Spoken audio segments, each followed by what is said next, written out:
Why do you think so many agents struggle with time management? Oh gosh, isn't that the killer question? We all struggle with time management, right? Yeah. It is probably the number one thing that any self-employed business owner, any entrepreneur sets aside to struggle with time management. And I think that it comes from this diagram that maybe if Sophia loves me, she'll like put it up on the screen. Yeah, Sophia, you got to put it up on the screen. Where there's a diagram out there where it's several boxes and the big box is work, right? And then you've got 4 boxes around it. So this is the big work. This is the money-making activities. And then you've got things like checking your email, checking your social media, posting on social media. Doing research, that's one of them. Doing the research, and then all the other mundane things that you have to do. Submitting your contracts and dotting your I's and crossing your T's and all that other kind of stuff. None of which are directly related to money-making activities. And then we find ourselves going to work. We got to the office by 9 o'clock today. I'm doing great. And then you do a little bit of work. And then you wiggle around all over here doing all of these other things. And then you swing back up into the work box because you had a showing today right before you went home. And then you go home and you have to deal with the kids, deal with the husband or wife, make dinner, get ready for bed, go to bed to do it all the next day. You're laying down, you put your head on the pillow at night, you're talking to your spouse and you say, oh man, I'm so beat. I had such a busy day at work today. And they're like, oh, that's great. Like, who did you meet with today? And you're like, meet with. Yeah. And they're like, yeah, isn't that what you do? You meet with a lot of people every day? And you're like, No, I had one showing. yeah, I met with a bunch of people today. Yeah. Yeah, I really made a lot of money today. It's a really impactful graphic. So we'll throw it up on the screen because it can be a little disheartening to look at the first time, but it's also when quite you really comical. internalize Yeah, that, it's like, comical the first time too, because I think for most of us who are entrepreneurs can resonate with it. And I think the biggest thing when it comes to time management is a lack of prioritization. That's exactly what it is. And so I think being able to prioritize the things that matter most, because let's face it, every day that we wake up as an agent, we're unemployed until we can, until we find someone to hire us. Someone to hire us that has elected us to have the fortunate circumstance of helping them in their journey. We're unemployed. And that can be a little scary.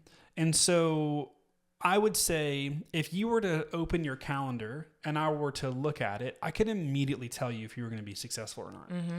Most successful agents, now there are some crazy good agents out there that have a disaster schedule. They don't put anything in there that are still successful. I bless those agents. That is crazy to me. Take those as the outlier they are and let them be the cool ones. Our calendars are like flooded bam, with bam, stuff, bam, bam, bam. Which like, is good. I mean, it helps us stay on task.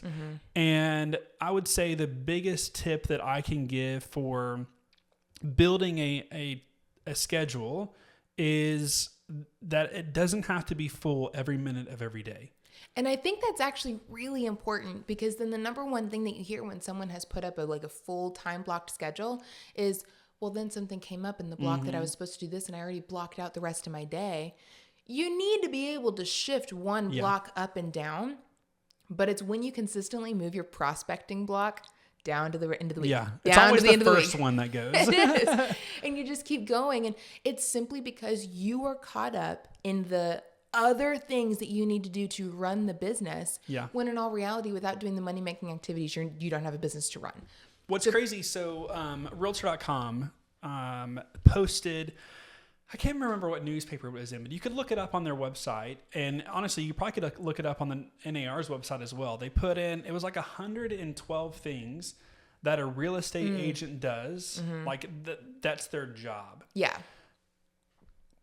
Interestingly, I took all the 90, I think it was like 112. We loaded it into ChatGPT and we asked it, these are all the things that a real estate agent does in their job. Which things are money-making activities and which things are just administrative things? There was only 9 money-making activities in the job description. And time management, I think where a lot of agents get stuck is they spend all of their time in the administrative role of their job, and they don't spend enough time in the money-making activities of their job. When they could be leveraging and investing, leveraging tools and investing to hire it out to manage all that other stuff, and then they'll see their profits skyrocket. So maybe the biggest tip or advice that you could hear is just start with your morning. Like, Yes. if you could create a winning morning routine, like I get up at this time, I do all the stuff I need to do at home, I get my kids to school or whatever it is, and I get to the office by 9 or 10, whatever it is. What if the first 4 hours of your day were super powerful?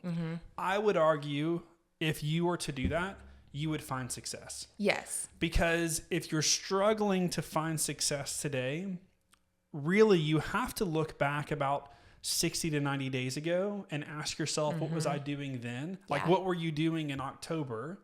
Because that's what was essentially building you to this moment. Yeah. And if in October you were like, well, I had no clue what I was doing, well, that's a problem. So I would say build a winning morning, which will fuel yourself for a really, really powerful growth of your business. And before you Google and see that you have to wake up at 3:30 in the morning and do all of these crazy things and run across the country, it doesn't have to be like that. One baby step at a time. Yeah, I definitely don't wake up at 3. Yeah, definitely not.